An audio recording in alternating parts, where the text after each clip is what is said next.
Accept that.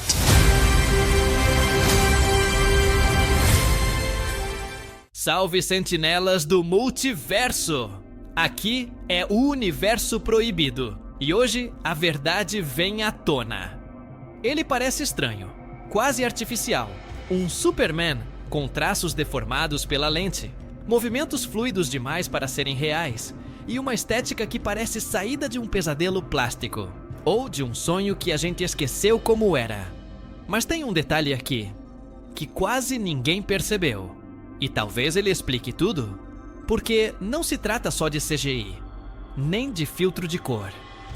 O que está causando esse incômodo em tanta gente é algo bem mais profundo e mais inquietante. Não é o Superman que mudou, somos nós. Nossa forma de ver, de esperar, de aceitar o que é épico ou crível em um filme de super-herói mudou radicalmente nos últimos 20 anos. E o novo filme de James Gunn está batendo de frente com isso. Enquanto alguns enxergam um visual vibrante, ousado e nostálgico, outros veem distorção, exagero, até amadorismo. O mesmo frame causa encantamento e repulsa. Isso não é por acaso. A reação extrema é o objetivo. O desconforto é a escolha. E se você ainda não entendeu por que o Superman do David Corenswet está assim, espere até descobrir o tipo de lente que James Gunn e o diretor de fotografia Henry Braham estão usando. Mas antes, tem uma coisa que você precisa saber sobre como o cinema de super-herói chegou até aqui. E como desde 1978, toda a versão do Superman foi testada pela mesma promessa. Uma promessa feita com 5 palavras e que moldou o que esperamos do herói até hoje. Já volto nisso. O que torna esse Superman tão desconcertante não está no CGI nem nas roupas coladas ao corpo. Está na lente. Literalmente. James Gunn e o diretor Henry Braham escolheram usar a Leica Tri-Elmar, uma lente que opera com 3 distâncias focais, 16mm, 18mm e 21mm, e que permite transições de foco quase imperceptíveis, mantendo múltiplas camadas visuais nítidas ao mesmo tempo. Parece só um detalhe técnico, mas muda completamente a forma como o nosso cérebro enxerga aquela imagem. É por isso que os olhos do Superman parecem grandes demais em alguns planos, ou porque sua expressão facial parece quase digital, mesmo sendo real. Não é inteligência artificial, é a hiperrealidade. Esse tipo de lente, acoplada à câmera Red V Raptor em grande formato e estabilizada com a rig ultra fluida usada em 1917, gera um efeito que desafia nosso senso comum de profundidade e naturalismo. A cena em que Superman atravessa o vidro da cela com um soco, do pé à mão até o impacto, é feita num único plano de foco. E isso no cinema ainda soa como ilusão. Mas essa tecnologia não surgiu aqui. Henry Braham já havia testado esse estilo em The Flash. Sim, o mesmo filme que foi atacado por seus visuais, mas que do ponto de vista da cinematografia, antecipou várias das escolhas que agora reaparecem em Superman.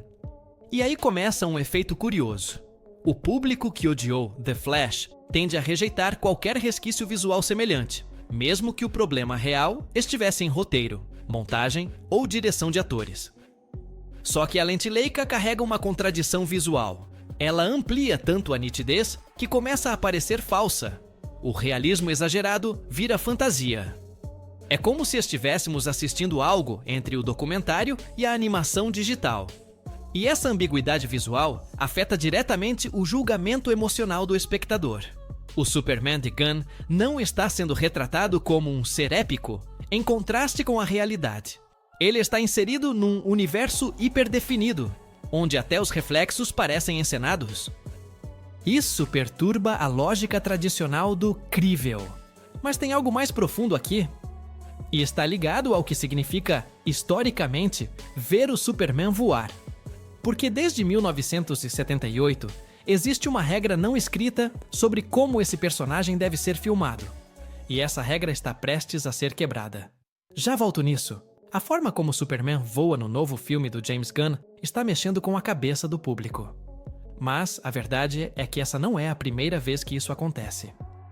Em 1978, quando Richard Donner prometeu que você acreditaria que um homem pode voar, ele não estava só promovendo efeitos especiais.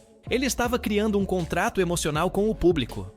A ideia de que Superman é mais do que um ser poderoso. É alguém que deve inspirar maravilhamento. E para isso, a forma como ele se move no céu importa tanto quanto a sua origem kryptoniana. A evolução visual do voo do Superman acompanha a própria história do cinema de heróis. Em Superman Returns, 2006, Bryan Singer apostou numa estética contemplativa, quase poética, com o herói pairando em silêncio acima da Terra. Zack Snyder, por sua vez, em Man of Steel, 2013, levou tudo para um novo extremo. Ali, o voo era força bruta, velocidade, impacto. As tomadas amplas com câmera tremida focavam mais nos efeitos da ação do que no rosto do personagem. E isso criou uma sensação épica, mas impessoal. O Superman de Henry Cavill parecia mais um míssil alienígena do que um símbolo de esperança. E é aqui que entra a ruptura proposta por Gunn. Ele quer que a gente veja o rosto de Clark, que perceba cada microexpressão enquanto ele atravessa o céu. O foco está nos olhos, no esforço, na intenção. Isso não é por acaso. É uma tentativa clara de devolver humanidade à figura mítica. Mas tem uma consequência inesperada. O rosto do ator se distorce. As proporções parecem erradas, e isso quebra a suspensão de descrença para muita gente. O realismo da lente entra em conflito com o imaginário coletivo do personagem. Mesmo assim, vale lembrar que esse desconforto visual é fruto de uma ambição legítima. Ao contrário da Marvel, que raramente ousa em suas sequências de voo, com exceções pontuais como Iron Man ou WandaVision, o Superman carrega a responsabilidade de sempre fazer parecer que aquilo é possível e que é grandioso. Desde Donner, nenhum outro personagem foi cobrado com tanto rigor na forma como voa. O MCU, por exemplo, costuma resolver isso com armaduras, portais ou câmeras distantes. Mas o Superman não pode se esconder. Ele precisa ser visto e acreditado. Só que a pergunta que começa a surgir agora é outra. O que aconteceu com o nosso olhar desde 1978? Por que algo que antes nos encantava, agora nos causa estranhamento? Já volto nisso. O que chamamos hoje de estranho no visual do novo Superman talvez seja só uma lembrança do que esquecemos como gostar. Entre o fim dos anos 2000 e a virada da década de 2010, o cinema de ação passou por um realinhamento radical. O público começou a rejeitar o que parecia colorido demais, teatral demais, heróico demais. Filmes que antes ousavam ser estilizados passaram a ser taxados de cringe. E uma nova estética dominante tomou conta. O realismo nervoso, a câmera tremida, a desaturação emocional. Paul Greengrass virou símbolo desse movimento. Com os filmes da franquia Bourne, ele definiu um estilo visual que se espalhou por toda a indústria. Shaky cam, cortes rápidos, fotografia granulada. Era como se estivéssemos assistindo a documentários sobre heróis de verdade, e não ficção científica. Essa greengrassificação do cinema contaminou até franquias como Capitão América, o Soldado Invernal, considerado por muitos o ápice da fase política do MCU. Mas será que isso virou regra ou virou prisão? James Gunn parece estar respondendo a isso diretamente. O uso da Leica, a explosão de cores saturadas, os planos focados no rosto do personagem em pleno voo. Tudo isso soa como uma provocação ao que se consolidou como padrão. É como se ele dissesse: vocês têm medo de parecer bobos, mas o Superman é bobo. E tudo bem com isso. Não no sentido pejorativo, mas no sentido de que ele carrega uma pureza que desafia o cinismo moderno. E é aqui que entra a questão cultural. O medo do cringe virou um filtro automático. Durante anos, diretores evitaram qualquer coisa que pudesse parecer ingênua demais ou teatral demais por medo da reação online, especialmente das redes sociais. Memes, GIFs fora de contexto, comparações cruéis. Tudo isso moldou o que os estúdios passaram a considerar aceitável. Mas, e se for justamente esse medo que matou parte da magia dos super-heróis no cinema? Patrick Tomasso, criador de conteúdo visual, explicou que a escolha da Leica não é sobre parecer bonito, é sobre forçar o olhar do espectador para algo que ele foi treinado a evitar. E é por isso que as reações são tão polarizadas. Há quem diga que o novo Superman parece um boneco, um rosto gerado por IA. Mas na verdade, o que está acontecendo é o oposto. Estamos vendo o ator demais. Microexpressões, curvas, luzes reais atravessando o rosto. E isso causa estranhamento porque nos desacostumamos com o sentimento de ver algo puramente idealizado.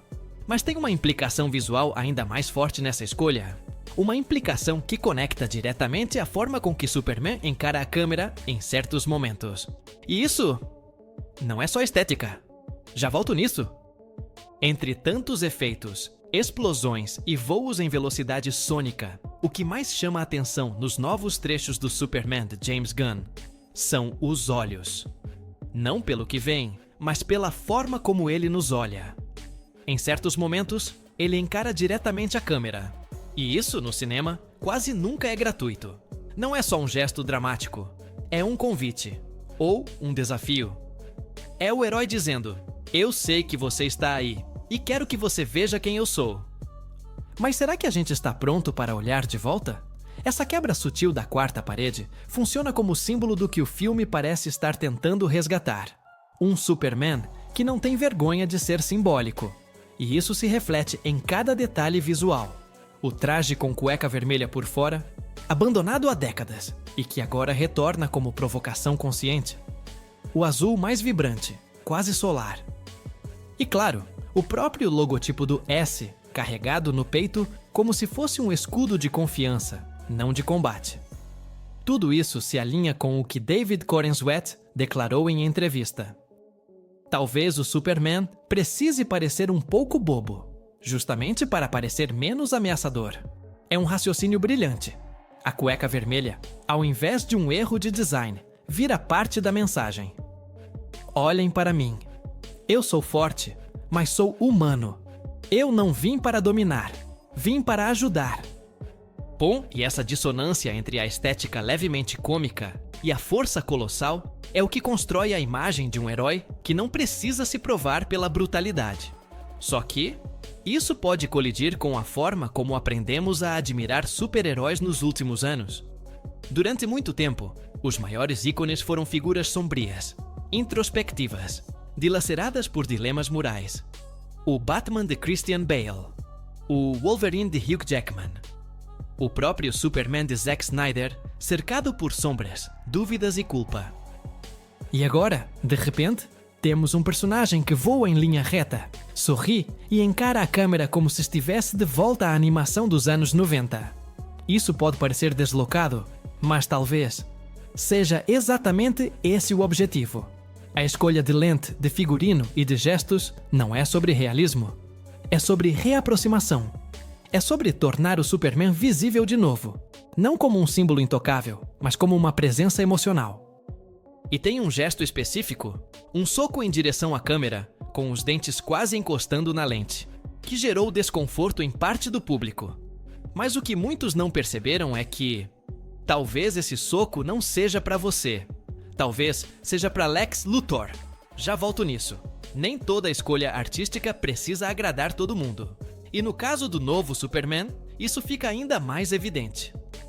Há algo na combinação de cores, lentes, expressões e gestos que provoca reações extremas. De encantamento absoluto a rejeição quase imediata. E o mais curioso, nenhuma dessas reações está errada. Porque o que está em jogo aqui não é só gosto pessoal, mas o repertório emocional que cada espectador carrega consigo. James Gunn sabe disso. Ele sabe que tem uma parcela do público que vai torcer o nariz para qualquer coisa que fuja do padrão, estabelecido pelas versões de Henry Cavill ou mesmo Christopher Reeve. E também sabe que existe uma crítica mais profunda e mais justa, vinda de pessoas que realmente esperavam outro tipo de abordagem, outro tipo de sensibilidade visual. A proposta aqui não é blindar o filme contra críticas. É reconhecer que, em certos momentos, o desconforto vem de um lugar honesto. O próprio criador do vídeo original, que embasa essa análise, Eric Voss, admite seu viés. Ele quer que o filme dê certo. E por isso, tenta olhar para essas imagens com generosidade. Mas isso não o impede de perceber que há algo ali que realmente desafia a estética comum e que pode não funcionar para todos. A honestidade, nesse caso, é fundamental, porque diferenciar crítica sincera de campanha de sabotagem digital é essencial para o debate público sobre esse tipo de obra. Existe uma linha tênue entre não gostar de algo e odiar o que ele representa. E Gunn parece ciente disso. Ele não está tentando agradar algoritmos. Está tentando propor algo que dialogue com a ideia original do Superman. Um personagem que nasceu para ser universal, mas que se tornou cada vez mais segmentado pelas exigências do tempo. Só que ao tentar resgatar a pureza visual de um herói clássico, ele esbarra em um obstáculo moderno: a velocidade do julgamento digital. A cena do soco que quase toca a lente, por exemplo, virou meme antes mesmo de ser compreendida. Mas alguns fãs mais atentos sugeriram uma leitura diferente. Aquilo não é um apelo direto ao público, e sim uma interação com os drones de Lex Luthor, que estariam registrando a batalha. Nesse contexto, o gesto ganha um novo sentido. Não é exagero, é provocação. E isso muda tudo. Mas tem uma coisa sobre quem está decidindo tudo isso nos bastidores, que ninguém está comentando. Já volto nisso. Existe uma razão estrutural por trás da ousadia estética do novo Superman. E ela vai além do roteiro, da fotografia ou da trilha sonora. Tem a ver com quem está decidindo tudo isso. Porque, ao contrário do que acontece na Marvel Studios, onde o núcleo criativo é formado majoritariamente por produtores, o novo DCU foi arquitetado por artistas. James Gunn não está sozinho. Ao lado dele estão o produtor Peter Safran, a figurinista Judiana Makovsky, o fotógrafo Henry Braham e o supervisor de efeitos visuais Stefan Seretti, todos com histórico técnico consolidado e sensibilidade estética real. Essa diferença muda completamente a forma como um universo cinematográfico é concebido. Na Marvel, Kevin Feige comanda uma equipe formada por profissionais que, em muitos casos, vieram do setor administrativo ou começaram como assistentes de produção. Já no DCU, a base criativa é formada por pessoas que estiveram diretamente envolvidas com imagem, som e composição visual. Isso gera um risco maior de decisões polarizadoras, mas também uma chance real de inovação genuína. Henry Braham, por exemplo, não foi escolhido por acaso. Ele é o mesmo responsável pela identidade visual de The Suicide Squad e Guardiões da Galáxia Volume 3. O estilo que incomoda tantos agora já vinha sendo testado. E isso não é acidente, é coerência visual. Stefan Seretti, por sua vez, é um nome recorrente nos efeitos de grandes franquias. Trabalhou em filmes da Marvel, como Doutor Estranho e Guardiões, e também em obras com assinatura autoral, como O Grande Truque, de Christopher Nolan. Essa convergência de vozes artísticas dentro do núcleo criativo faz com que as decisões pareçam mais ousadas, porque são. Não há um comitê de segurança suavizando tudo para se adequar a um padrão genérico. Isso inclui aceitar que nem toda escolha será popular. Quando David Corenswet e Gunn decidiram manter a cueca vermelha, por exemplo, eles sabiam que enfrentariam resistência. Mas também sabiam que esse era o ponto. O Superman precisava recuperar sua função simbólica, não agradar apenas um recorte estético de 2013. Mas essa postura tem implicações. Porque se esse modelo se expandir para Gotham, para os Lanternas, para a Mulher Maravilha, o DCU pode se tornar algo bem diferente do que os fãs esperam. E é aí que a teoria começa a ganhar peso. Já volto nisso. Se o visual do Superman de James Gunn parece causar tanto impacto, positivo ou negativo, talvez seja porque estamos diante de um novo padrão. Um novo visual oficial do DCU. E isso muda tudo. Assim como a Marvel consolidou um estilo próprio com câmeras estáticas, luz neutra e efeitos suaves em pós-produção, a DC pode estar adotando o oposto. Um cinema mais autoral, mais saturado, mais propositalmente estranho. Um estilo que não quer parecer real, quer parecer cinema. E essa abordagem pode não se restringir a Superman. Se Henry Braham continuar como diretor de fotografia em outras produções do novo DCU, e se Stephanie Serretti seguir supervisionando os efeitos, o que estamos vendo agora pode ser só o começo. Imagine esse mesmo tipo de lente, cor e movimentação sendo aplicado em Lanterna Verde, The Authority, ou até em Batman, The Brave and the Bold. O impacto seria radical e, para alguns, incômodo. Mas, para outros, seria libertador. O próprio Gunn deu pistas sobre isso em entrevistas e podcasts. Quando questionado sobre como pretende diferenciar o DCU da Marvel, ele não falou de tramas mais adultas ou violência gráfica. Falou de liberdade criativa para artistas. Isso, na prática, significa que cada filme pode ter sua própria assinatura. Mas também indica que haverá uma linguagem base. E ela já está aparecendo agora, em Superman, com todas as suas cores vibrantes, distorções ópticas e composições quase teatrais. Essa estética não surgiu do nada. Ela é herdeira de filmes como The Flash, Os Guardiões da Galáxia 3 e até de O Esquadrão Suicida. Em todos eles, a imagem nunca parece preocupada em parecer real. Ela quer parecer memorável, e isso exige um novo tipo de contrato visual com o público. Um contrato que admite exagero, aceita o bizarro e não tem medo do simbólico. Mas existe uma última camada aqui. Uma que conecta tudo isso com a história dos quadrinhos e com o que o Superman sempre significou desde o início. E essa camada pode explicar por quê, no fim das contas, ele precisa parecer estranho agora. Já volto nisso. Desde sua criação em 1938, o Superman foi pensado como algo que não deveria se encaixar no mundo. Um ser que se disfarça de humano, mas que carrega a essência de algo maior, quase mitológico. Nos quadrinhos da Era de Ouro, ele era retratado com proporções exageradas, cores gritantes e movimentos quase cartunescos. Nas animações da Fleischer, a fisicalidade era poética, teatral. O Superman nunca foi naturalista. Ele sempre foi uma quebra das leis do cotidiano. Então, por que esperar que ele se encaixe perfeitamente no realismo visual do cinema moderno? A escolha de tornar esse Superman estranho, novamente, não é só estilística, é filosófica. James Gunn e sua equipe parecem entender que, para restaurar o valor simbólico do personagem, é preciso romper com a expectativa de que ele seja apenas um herói comum em trajes apertados. O Superman é um ícone. E ícones não seguem regras de proporção. Eles habitam um espaço visual próprio. E é por isso que a lente Leica, com sua distorção levemente surda e hiperdefinida, é tão eficaz. Ela não quer nos enganar. Ela quer nos lembrar que estamos vendo algo maior que a vida. A própria ideia do S no peito, que, em Krypton, significa esperança. É uma pista de que esse personagem não está aqui para ser só um vigilante. Ele é um arquétipo, um símbolo vivo.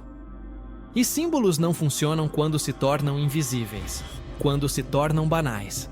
A estranheza que muitos estão sentindo ao ver o novo Superman em tela talvez seja só a consequência de algo essencial. Ele voltou a ser um mito. E mitos não devem parecer familiares. Devem parecer distantes, quase incômodos. Porque é nesse estranhamento que eles se tornam inesquecíveis. É por isso que o traje voltou a ter cueca vermelha.